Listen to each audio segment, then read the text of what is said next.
exciting, obviously. I came in about a month and a half into this fall semester. It was a lot of getting to know them, a lot of team meetings, a lot of team activities to try and get to know the personalities and what kind of dynamic I was going to have with this team. So it's been fun. It's been a quick transition, but I think it's going in the right direction. Being a player, there was a lot of experiences that I had that I see the women go through now, whether it's good or bad, hard, easy, whatever it is, and I'm able to coach them through that because I've been there before. I've been in their shoes. I want them to feel that they can make decisions on their own. I give them the opportunity to make a decision. There's a lot of times where I just don't respond that way. It allows them to, let's do this, and as a team make a decision and move forward. I want them to be able to do things like that because I think that that's really important once they graduate and once they get out into the real world in their professional lives. Just having that sense of confidence and empowerment to make decisions. Well, I wish I could give my coaching staff an award like now because they're both awesome. I mean, Lauren obviously coming into the graduate assistant position from playing for 4 years for Coach Kling. She has a pretty good idea of everything. I mean, we bring kids on campus and she gives them the tour and she knows everything about everything. And she's a hard worker. She works really well with the team. She's another good leader. She was a pretty good leader. I believe she was a captain in her playing years here. And it shows now that she's over on the coaching side. With Coach Tony, I'm very fortunate he's here. He's from San Antonio, and so he has a lot of coaching connections. He has a lot of, he's done so much work out there at the field that I couldn't have done by myself. He's done a lot of just getting girls onto campus. We kind of joke that he brings them in and I seal the deal, and it works. We have 9 girls coming in that have committed for next year, so we will probably start with about 24 next fall. But he's a hard worker. We work really well together. We have a really good relationship, and I look forward to working with the both of them. I think we're going to be really successful together. We had very few fall season games because we had a lot of rainouts. We were only able to play Howard Payne. We did get the alumni game in, which was a lot of fun.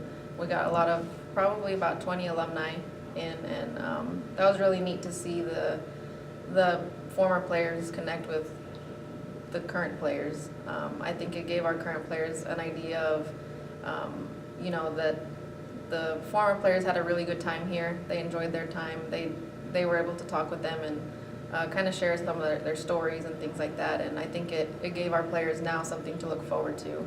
That they're going to make the best of their time here, and that it was a really good time. As far as the workouts go, we've been working out a lot of conditioning, a lot of getting into softball shape. The unfortunate part, which every team goes through it, every softball team, we have that big break of the Thanksgiving holiday, the Christmas and New Year holiday.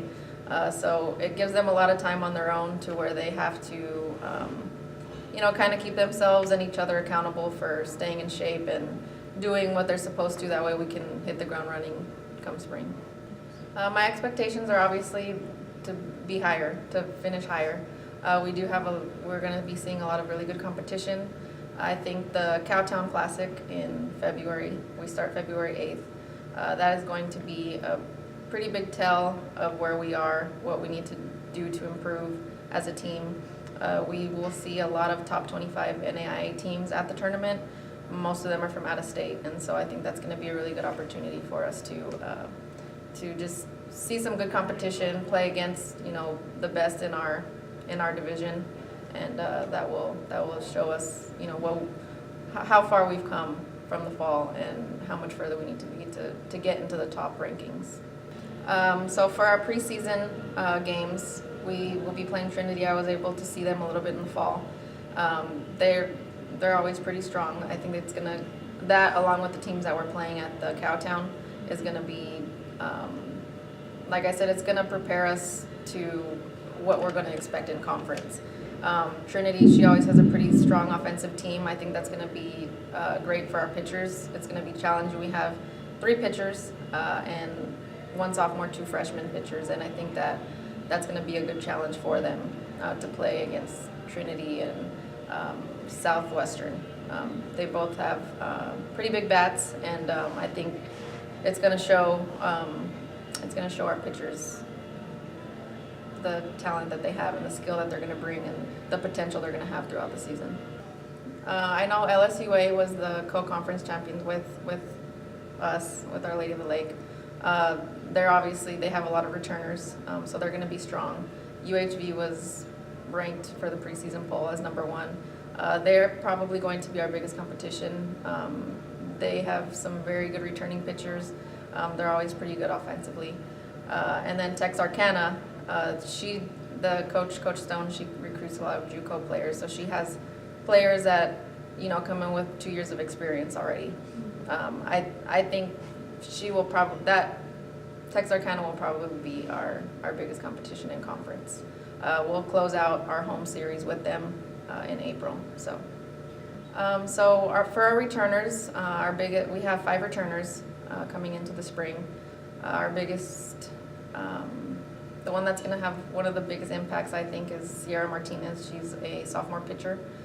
She received several awards last year. She got newcomer of the year, conference pitcher of the year, and I believe she got pitcher of the week once or twice. She's awesome. She's a hard worker. She's one of the newcomers that all the returners actually they work really hard. They really they help the coaching staff set a high standard for the newcomers. They work hard and they do what they're supposed to in the classroom. Maddie Wolkin, she's amazing. I think she took 19 hours last fall and she got straight A's. I mean, they're really good leaders, and I think that's gonna set a good table for the newcomers. Amanda and Lexus, they will probably be competing with each other for third base. They will both be graduating this year. They're very strong offensively. I think it's going to come down to who's producing on the offensive side, because defensively they're pretty similar. They're strong on the corners, and so they're going to be competing against each other, which is a good thing. It's a healthy competition, I think. It's going to make them both better, and I think they're both going to have really good senior years. Okay, I have eight newcomers. We have Jo Gonzalez. She is a catcher third baseman. She's very strong defense and offense. Her competition from her high school team, the coaches, they know her as pitching around her. She had the most intentional walks of anyone in their district because they can't pitch anything to her. And it's true. I mean, we challenge her at practice every day, and she's just ready for it all the time. Her, along with Ariel Montgomery, she is a freshman pitcher from Medina Valley, and she's going to give us some really good ball games. They're best friends, they're roommates, and they're dynamic together, spreads throughout with the team, and they're both they're positive, and they work their butts off all the time. Truthfully, all of my newcomers are very hardworking. They give 100% effort every day. We just brought in a transfer from Mountain View, Kenna Kennedy. She's going to add some depth to our lineup. She's a utility player. She'll do some catching, some shortstop. Next to Jenny Estrada, she's from El Paso. She's going to be a strong newcomer as well. She's also a utility shortstop outfield. And with them two, it's going to give us a lot of options for defensive strategies and things like that. So we have a very young team. We're only graduating 2 of the 14, and obviously coming in next year we'll have about 11 newcomers next year. This year like I said, we're young, but they are very mature. Like I said, on the field, it looks like they've been playing, that they've had that experience. They play tough, and they're very game smart. They have a lot of knowledge about softball. Most of them come from travel teams, club teams that, they're top, top teams. And so, I think that's going to be really good for us, playing against these teams that have JUCO transfers, that have upperclassmen. They might have the experience, but we have the knowledge of softball and the confidence to compete with them. I think service is very important. Obviously, it's one of the values of Our Lady of the Lake. And we've done a lot of things with our players that just trying to get them more engaged and feeling more empowered that they have the ability to give service to others, as far as, some that are less fortunate, some that, may just need to talk. We've also had an opportunity to talk with campus ministry, and we're going to start doing some work with them in February with the sisters on campus, just taking them letters or sitting there and reading to them. We're going to do a car wash in February on a Saturday. We're going to wash their cars and just things like that. I think it's really important for the girls to know that it's not just about softball. We're trying to take them off campus as much as possible. We did a blood drive for the San Antonio blood drive at Big Lou's Pizza. We've done the food bank, which is, I know, activity that they've done in the past. And I think it's all really good for the girls to realize that it's about giving back. They have this awesome opportunity to be in that position. They have that light on them to where they can go out there and influence people in the right way. I'm wanting to set the standard to where we need to have a 3.0 or better as a team. We do study halls. I have the players have a good relationship with their professors.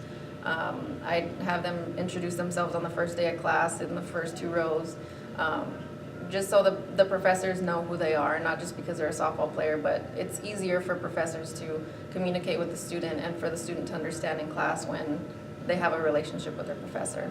And so that's really important to me. I know Coach Kling did a really good job the last few years with Team GPA. I believe they were the NFCA all-academic team last year or the year before. That's awesome. I think that says a lot about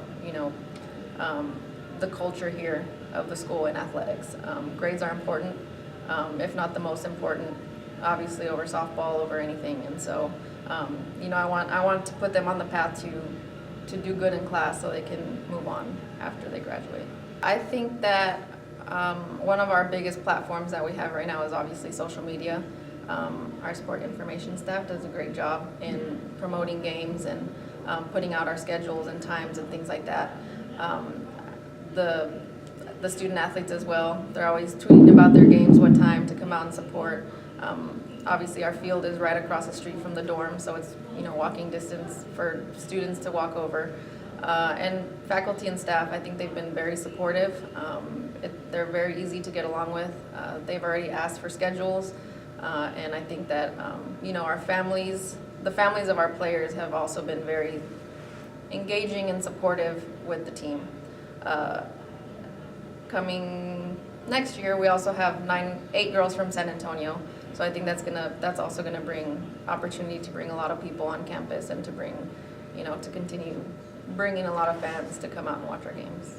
I think the thing that comes to my mind right away is the on-the-field dynamic of our team. They have fun. We are a short team. We're a small team. We have 14 players, but they are probably one of the closest teams that I've ever coached. They are so supportive of each other. They get excited when one person makes a diving play, when a pitcher makes a strikeout. They're fist pumping and they're cheering for each other, whether they're on the bench or they're on the field. And I think that's really important. I have fun watching them in practice. They play better because they're having so much fun together playing softball. They're passionate about it, and I don't have to coach that part of it, and so it makes it a lot easier to watch, to be engaged, and they're a fun team to watch.